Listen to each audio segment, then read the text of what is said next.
Nah, lalu saudara, yang kedua yang ingin saya bahas adalah apakah orang yang telah mati masih bisa melihat kita? Karena ada firman Tuhan yang berkata, tidak ada hubungan antara orang hidup dengan orang mati. Itu satu ayat ya. Tidak ada hubungan antara orang hidup dengan orang mati. Tetapi masalahnya ada banyak ayat yang lain mengatakan bahwa mereka, saudara, masih bisa melihat kita. Masih bisa melihat kita. Lantas apakah sebenarnya maksud ayat dari tidak ada hubungan antara orang hidup dengan orang mati? Ada jurang pemisah yang sangat dalam. Ayat ini sebenarnya, saudara, bercerita mengenai penyelamatan. Bercerita mengenai penyelamatan. Jadi orang yang masih hidup itu tidak bisa berdoa, Tuhan ampuni dosanya, bawa dia ke pangkuanmu. Itu nggak bisa, nggak ada gunanya, saudara. Makanya dikatakan tidak ada hubungan antara orang hidup dengan orang mati. Lalu banyak saat ini pengajaran-pengajaran menginjili orang mati, ya. Orang mati itu dia bahkan dibuat medianya. Ada satu orang sebagai wadahnya, lalu dipanggillah arwahnya itu untuk masuk ke tubuh orang ini. Kemudian diinjillah dia, apakah kamu mau bertobat dan menerima Yesus biar bisa masuk surga? Kemudian orang yang sudah dirasuki arwah ini berkata, ya saya mau bertobat. Gitu. Itu sesat, saudara, itu salah. Ya. Makanya dikatakan tidak ada lagi hubungan antara orang hidup dengan orang mati. Begitu. Jadi walaupun saat ini banyak pendeta atau hamba Tuhan yang melakukan seperti itu jawabannya salah dan sesat. Itu jelas nggak bisa, saudara. Karena tidak ada hubungan antara orang hidup dengan orang mati. Sudah selesai. Ya, vonisnya sudah dijatuhkan. Jadi tidak ada lagi penyelamatan. Tidak ada lagi masa mengubah vonis. Itu ya.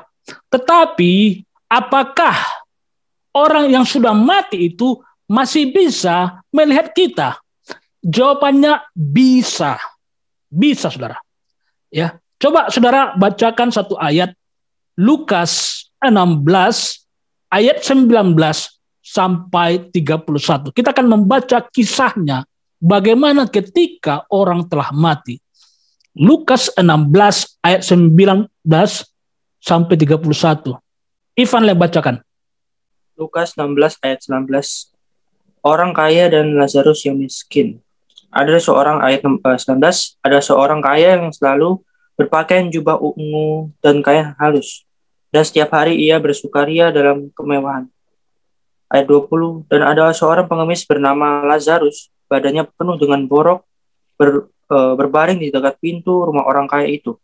Ayat 21, dan ingin menghilangkan laparnya dengan apa yang jatuh dari meja orang kaya itu, malahan anjing-anjing datang dan menjilat boroknya.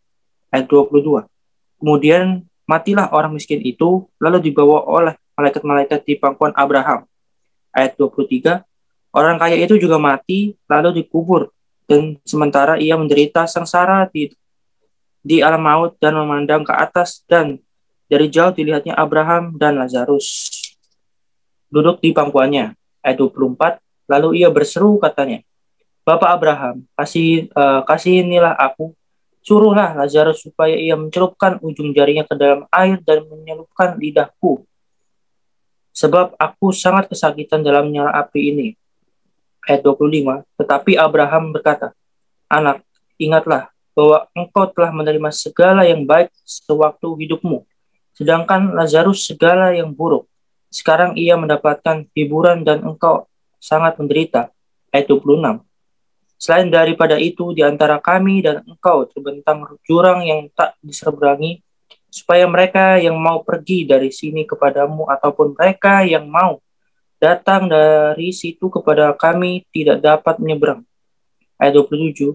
Kata orang itu, kalau demikian, aku minta kepadamu, Bapak, supaya engkau menyuruh dia ke rumah ayahku. Ayat 28.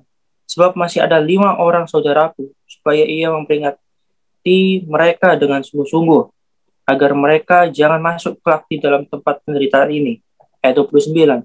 Tetapi kata Abraham, ada pada mereka kesaksian Musa dan pada nabi. Baiklah, mereka mendengarkan kesaksian itu. Ayat 30. Jawab orang itu, tidak, Bapak Abraham. Tetapi jika ada seorang yang datang dari antara orang mati kepada mereka, mereka akan bertobat. Ayat 31. Kata Abraham kepadanya, jika mereka tidak mendengarkan kesaksian Musa dan para nabi, mereka tidak juga akan mau dinyakinkan sekalipun orang seorang yang bangkit dari antara orang mati. Amin. Amin. Ya, nah jadi saudara jelas ya, Anda lihat ya, bahwa ternyata saudara, orang yang di dalam neraka tadi masih bisa mengingat saudaranya. Ada 5 lagi Tuhan saudaraku, si Anu. Masih bisa dia ingat saudara. Wow, ini neraka saudara.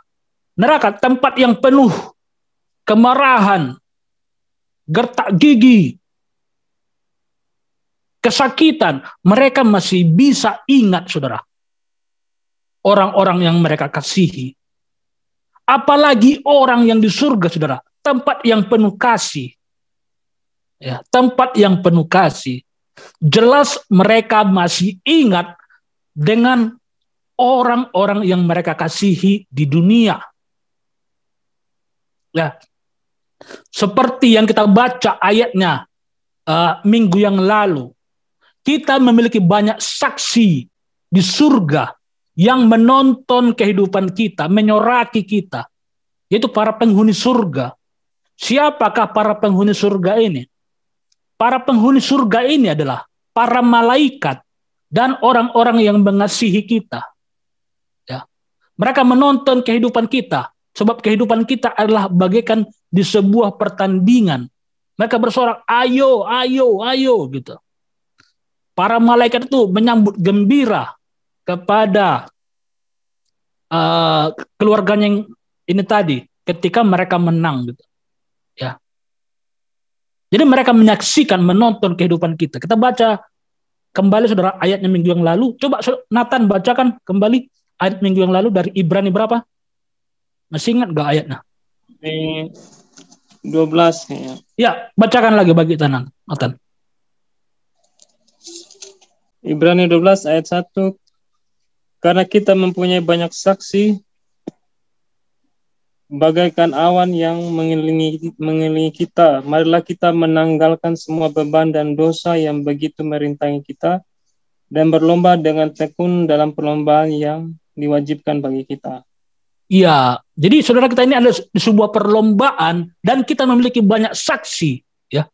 Banyak penonton yang menonton kehidupan kita di surga, yaitu para malaikat dan orang-orang yang mengasihi kita. Jadi saudara, jelas orang yang mengasihi kita itu masih ingat dengan kita, masih mendoakan kita, masih menyebut nama kita. Makanya firman Tuhan berkata, nubuatan akan berakhir, pengetahuan akan berakhir, tetapi kasih tetap, ya. Kasih itu akan kita bawa, ya. Ketika kita mati, nubuatan akan berakhir.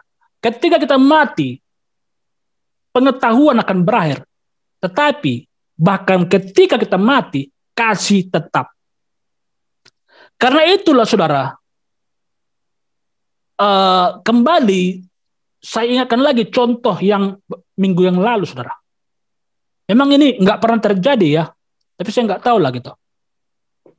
Tapi yang terjadi pada saya pada waktu itu, ketika saya melihat jenazah ibu saya itu kan, kami bernyanyi kan, yang saya bilang itu lagunya sedih sekali, yaitu mengenang jasa-jasa mama saya ini kan, memang sedih sekali gitu.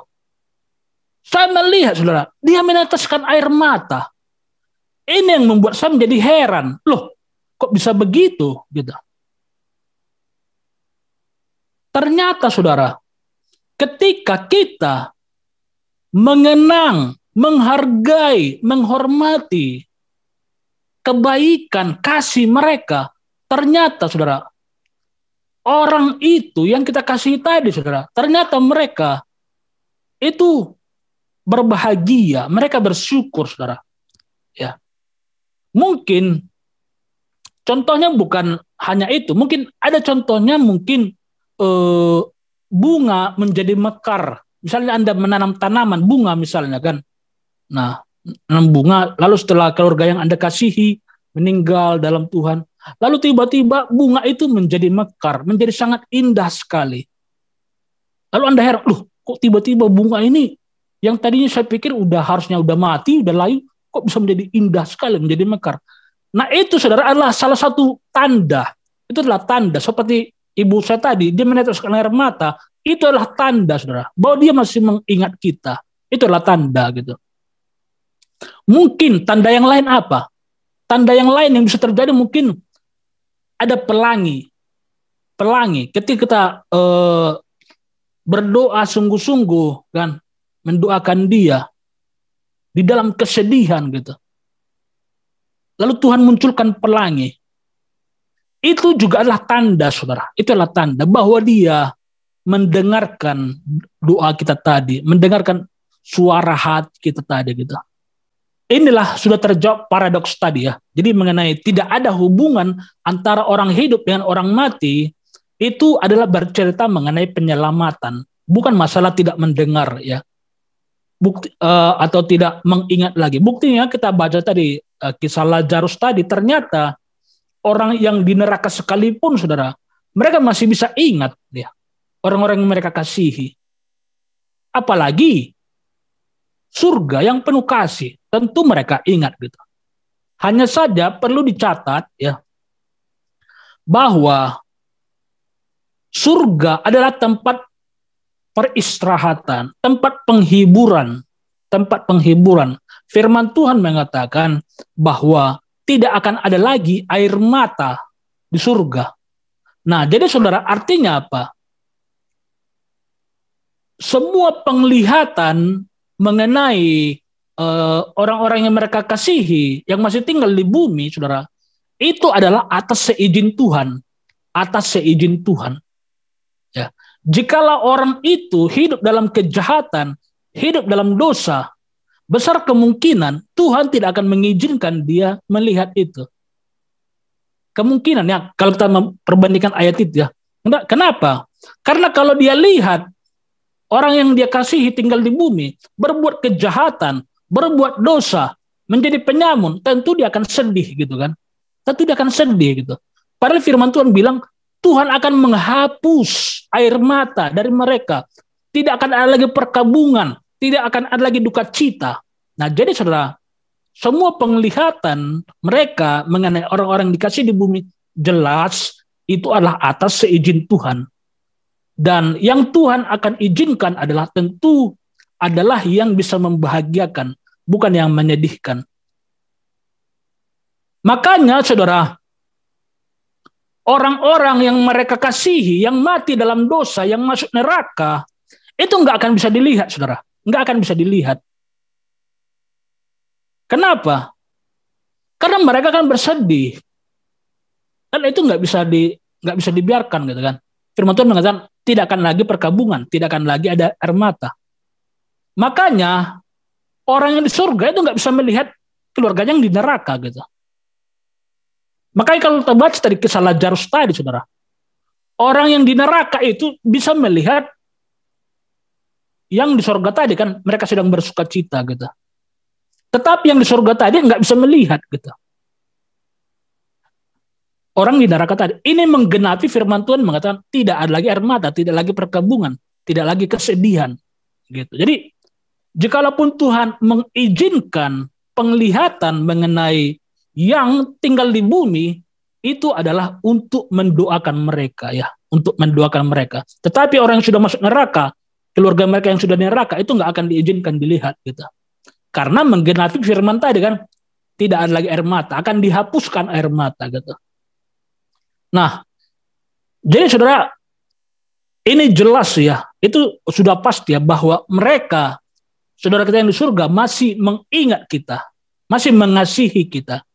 Dan di salah satu ayat dikatakan ketika di peristiwa kiamat ya, menjelang kiamat, meterai ke-7 kalau tidak salah, dibukakan, surga menjadi hening. Surga menjadi hening setengah jam karena kiamat akan ditimpakan ke bumi. Jadi orang-orang yang di surga jadi teringat gitu. Orang-orang saudara mereka yang tinggal di bumi, sebab mereka ditimpa malapetaka gitu. Jadi ingatan itu masih ada gitu. Nah, lantas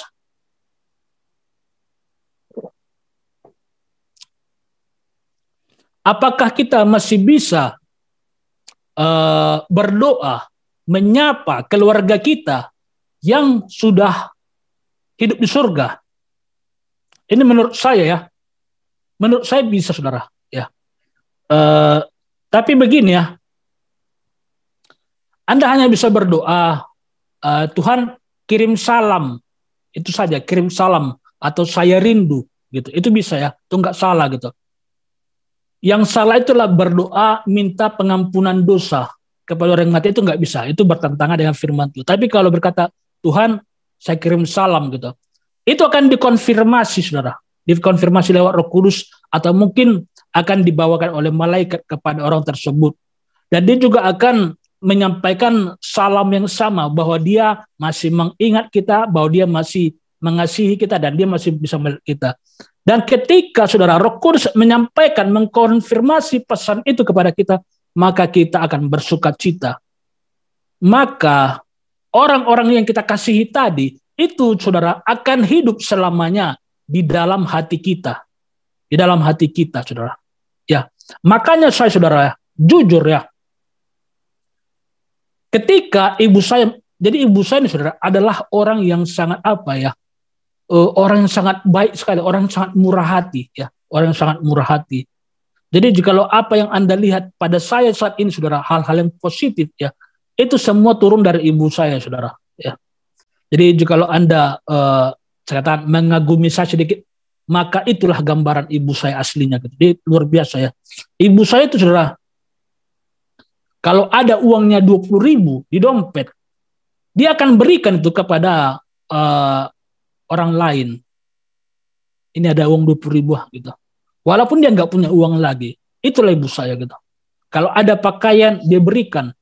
Misalnya ada pakaian saya kan, itu selalu itu. Dia ambil pakaian itu lalu dia kasih pada yang lain. Saya kadang bahkan sampai protes. Kok baju saya dikasih sih gitu kan. Ibu saya bilang, udah tenang aja lah gitu kan. Nanti mama ganti gitu kan. Itu selalu gitu. Tapi ya, gantinya ya tunggu tahun baru dulu gitu kan. Jadi itu sifat ibu saya, suka memberi kepada orang lain gitu. Nah, jadi saudara, ketika ibu saya mati ya, di hari itu seolah-olah ibu saya sedang berbicara di dalam hati saya gitu. Berikan, ya, miliki kemurahan hati gitu. Nah, lalu apa yang akhirnya saya lakukan? Saya punya tabungan sedikit kan. Lalu saya ambil lah kan sekitar 10 juta kan. Lalu ada begitu banyak orang, saya bagi-bagi, saudara. 50.000 gitu. Sampai orang heran kan. Loh, ini orang kok membagi-bagi uang gitu kan. Harusnya mereka yang berduka, harusnya kan mereka yang dikasih uang kan. Saya yang dikasih uang harusnya kan. Kok justru saya yang mengasih uang gitu. Bahkan saudara saya saja sampai marah pada saya. Kok kamu bagi-bagi uang gitu? Mending kamu kasih sama saya gitu kan. Padahal dia pun saya kasih, saudara. Lebih banyak saya kasih gitu kan. Jadi sama seperti saya dulu kan. Saya protes pada mama saya. Karena mama saya itu suka membagi-bagi gitu. Sekarang saya mengikuti sifat mama saya tadi. Justru saudara saya yang marah pada saya. Karena saya membagi-bagikan gitu. Saya bagi. Habis 10 juta, saudara. Dalam 2 hari gitu. Hanya untuk saya bagi-bagi gitu. Dan hal itu tersiar kepada semua orang. Padahal saya nggak pernah begitu, saudara. Nah, mengapa saya melakukan itu? Karena saya mendengarkan suara ibu saya dalam hati saya bahwa saya harus melakukan itu, kemurahan gitu. Jangan pelit, jangan kikir. Apa yang ada padamu, berikan. Ya. Saya merasa ibu saya akan marah pada saya kalau saya tidak melakukan itu. Itulah kasih tadi. Makanya firman Tuhan mengatakan, Semua akan berlalu, tapi kasih tinggal tetap. Ada seorang konglomerat pengusaha kaya raya di Amerika, ya. Dia seorang pengusaha besar, punya banyak perusahaan anak cabang lah gitu, franchise-nya gitu. Lalu dia melihat salah satu franchise-nya ini itu sangat sangat terlunta-lunta, bisnisnya bangkrut, dia memiliki kesulitan keuangan, jualannya tidak laku begitu kan. Mereka bergumul setiap hari. Lalu disampaikanlah ini pada orang tadi. Ketika dia mendengar itu, ya, tiba-tiba dia menjadi sangat terharu sekali, dia sedih sekali gitu. Lalu dia berikan bantuan sebisa mungkin kepada orang itu, bantuan dana, bantuan pelatihan, bantuan ini, bantuan itu. Ketika ditanya, kenapa kamu melakukan itu? Tidak pernah ada orang yang mau melakukan seperti itu kepada orang lain gitu. Memberikan begitu banyak hal. Jelas kamu tidak mendapat untung apa-apa, malah merugi sangat banyak. Apa jawaban orang yang saudara? Dia berkata, kalau saya tidak melakukan itu, ibu saya di surga akan marah pada saya.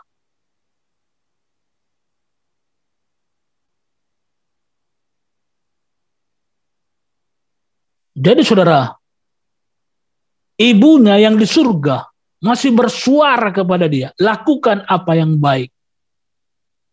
Masih berdoa bagi dia, lakukan apa yang baik.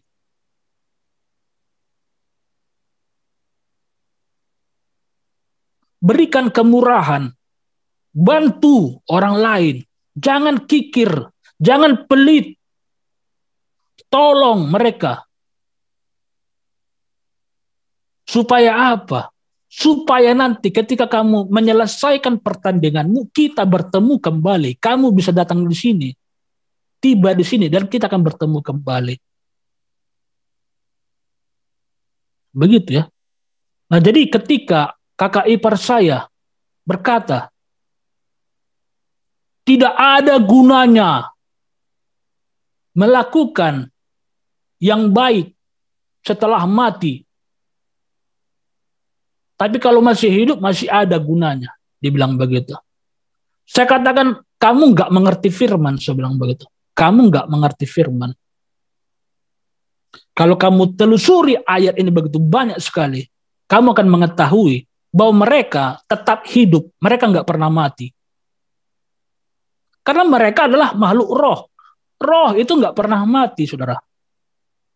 Tubuh fananya yang mati. Ya. Jadi aslinya manusia itu nggak pernah mati, saudara. Mereka selalu hidup karena mereka tadi roh tadi, gitu. Jadi mereka selalu melihat, saudara, masih melihat kita, apa yang kita lakukan, saudara. Mereka masih lihat, mereka bahkan masih mendoakan kita.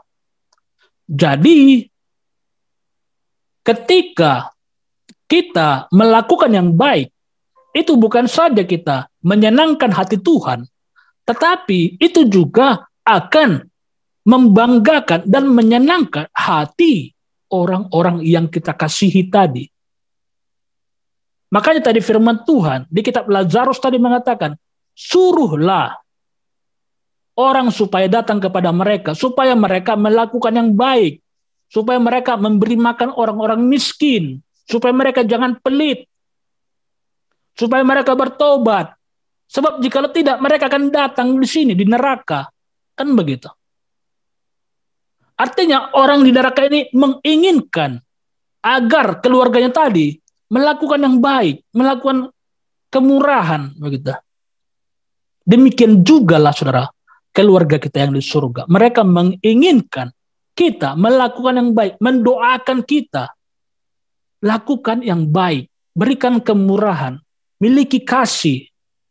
Dan doa mereka, saudara, itu akan disampaikan Roh Kudus kepada kita di dalam hati kita. Makanya kita bisa mendengarkan suara mereka. Kita bisa mendengarkan suara mereka di dalam hati kita lewat Roh Kudus tadi. Karena doa mereka disampaikan oleh Roh Kudus. Begitu saudara. Ya. Jadi lewat pembacaan ayat-ayat ini saudara, kita jadi bisa membedakan paradoks tadi, kedua sisi tadi ya. Yang satu ayat yang berkata tidak ada hubungan antara orang hidup dan yang mati. Yang kedua ternyata mereka masih mengingat kita, bahkan sekalipun ketika mereka mati. Gitu. Jadi paradoks tadi sekarang sudah bisa kita bedakan. Karena ternyata ayat yang berkata tidak ada hubungan antara orang hidup dengan orang mati dan ada jurang yang sangat dalam, itu adalah mengenai penyelamatan. Tidak lagi penyelamatan. Tetapi apakah mereka masih bisa mengingat nama kita? Jawabannya bisa. Ya. Karena kita sudah baca tadi ayatnya. Dan saya berikan satu contoh lagi. Mungkin sudah saya sampaikan minggu yang lalu ya. Ketika ibu saya mati suri, ya, dia dibawa ke Firdaus. Lalu di Firdaus itu dia melihat taman bunga yang begitu banyak, dan tiba-tiba dia melihat di sana ada Yesus, ya. Yesus begitu tampan kan, tidak memiliki brewok, rambutnya pendek gitu kan. Lalu Yesus ini memberikan bunga kepada dia. Dan ketika dia menerima bunga itu, hatinya meluap-luap dengan sukacita. Lalu dia berkata, saya akan menunjukkan bunga ini kepada cucu saya, si Yohana. Nama cucunya lah Yohana. Saya akan menunjukkan bunga ini kepada cucu saya, si Yohana. Lalu dia pergi berlari-lari dan berseru-seru, Yohana, Yohana. Gitu. Artinya apa? Sekalipun mereka sudah di Firdaus, sekalipun mereka sudah di surga, mereka masih bisa mengingat nama orang-orang yang mereka kasihi di bumi. Ya, jadi demikianlah firman Tuhan yang saya bisa bagikan pada kita hari ini, saudara, mengenai paradoks after life. Paradoks after life atau dua sisi kehidupan setelah mati. Jadi dengan ini semoga kita bisa menjadi lebih jeli lagi membedakan mana yang masih ada, mana yang sudah tidak ada lagi gitu. Jadi puji Tuhan, Tuhan Yesus memberkati kita semua. Puji nama Tuhan untuk pencerahan firman Tuhan yang telah disampaikan oleh Bapak kita pada kesempatan siang hari ini, yang berbicara tentang paradoks afterlife. Semoga firman Tuhan pada kesempatan siang hari ini terus tertanam di dalam kehidupan kita, dan mari kita praktekkan kasih itu, sehingga kasih dan kemurahan yang kita praktekkan akan membuat sanak keluarga handai tolang kita yang saat ini sudah berada di surga, mereka terus akan menonton dan menyaksikan kehidupan kita selama kita berada di dunia ini. Tuhan Yesus memberkati kita dengan renungan yang sungguh luar biasa pada kesempatan siang hari ini. Tuhan Yesus memberkati kita semua. Kita akan masuk di ruang kesaksian pada kesempatan siang hari ini.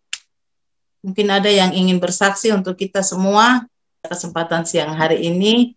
Saya akan mempersilakan lagi mungkin Ibu Pendeta Rinawati. Saya persilakan, ada yang ingin Ibu sampaikan. Saya sangat diberkati ya dengan firman Tuhan pada hari ini. Benar yang dibilang hamba Tuhan Pak TS yang mengatakan bahwa selama ini kita sudah ya keliru karena dibilang tidak ada hubungan orang mati dan orang hidup. Ya, sering seperti itu gitu.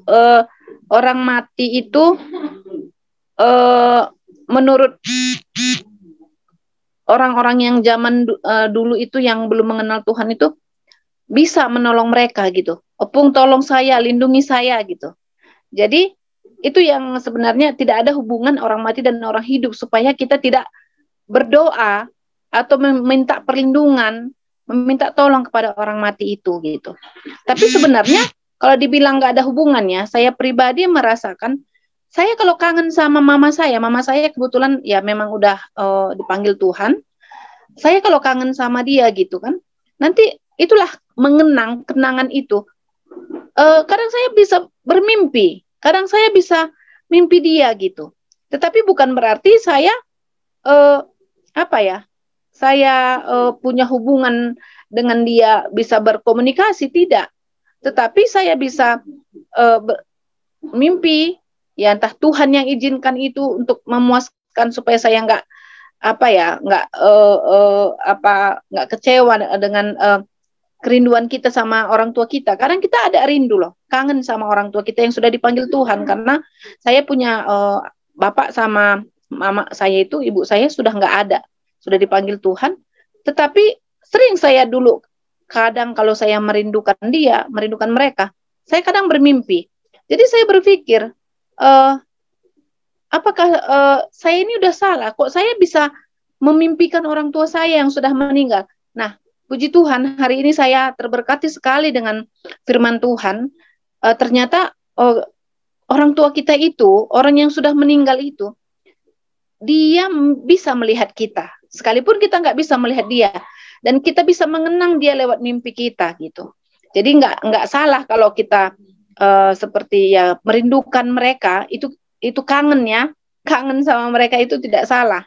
Tetapi asal jangan kita berdoa kepada mereka, memanggil-manggil nama mereka, ayah mereka, itu yang salah. Ya saya sangat terberkati tersingkapkan hari ini firman Tuhan dan bagaimana kenyataannya hubungan orang mati dan orang hidup itu. Saya sangat diberkati pada hari ini karena selama ini saya belum pernah dapat gitu. Baru hari ini yang saya dapatkan. Ya terima kasih buat hambanya Pak TS, Tuhan memberkati, semakin diberkati, semakin diurapi Tuhan pelayanannya. Terima kasih, Tuhan berkati semuanya. Haleluya. Haleluya. Ya, jadi saya rasa Ibu Pendeta Rinawati kan seorang pendeta kan dari backgroundnya GKI. Saya rasa kita awalnya mungkin sama kita awalnya gitu kan mengenai ayat itu gitu kan. Cuman setelah Tuhan memberikan pewahyuan, wah ini luar biasa dan sangat menghiburkan sekali, menghiburkan sekali, saudara. Ya, ketika kita mengetahui bahwa ternyata kasih koneksi itu masih tetap ada, itu sangat menghiburkan sekali, terutama bagi orang-orang yang masih berduka, saudara. Ketika mereka mengetahui bahwa ternyata keluarga mereka yang di surga masih mendoakan, menyebut nama mereka setiap saat, itu sangat menghiburkan sekali. Dan mereka selalu mendoakan, lakukan yang baik. Ya, berikan kemurahan, berikan kasih. Itu saudara akan disampaikan oleh Roh Kudus di dalam hati mereka, gitu. Jadi lewat Roh Kudus ya, bukan lagi rohnya datang atau arwahnya bukan, tapi lewat Roh Kudus gitu. Itu ya. Tuhan. Ya, baik, puji nama Tuhan untuk kesaksian dari Ibu Pendeta Rinawati pada kesempatan siang hari ini. Kiranya saya juga secara pribadi memang sangat terberkati sekali Bapakku, karena selama ini yang saya pikirkan seperti tadi Bapakku bilang, kalau pendeta berdoa untuk orang yang sudah mati di pemakaman, kan tadi bilangnya akan bangkit di kebangkitan yang berikutnya, kebangkitan akhir zaman kan. Tetapi ya saya akhirnya jadi tahu juga bahwa ternyata ketika orang-orang yang kita sayangi itu yang memang betul-betul hidup di dalam Tuhan, ketika mereka sudah mati, di saat itu juga mereka sudah ada di dalam kekekalan. Puji nama Tuhan, saya juga semakin tercerahkan. Dan memang untuk orang-orang yang sudah pergi meninggalkan kita, termasuk saya secara pribadi, selalu mendoakan mereka. Tadinya saya mendoakan untuk agar Tuhan memaafkan atas dosa dan pelanggaran mereka semasa hidup. Tetapi ternyata itu tidak ada lagi gunanya ya Bapakku. Oke, baik. Akhirnya saya boleh dapat mengerti pada kesempatan siang hari ini.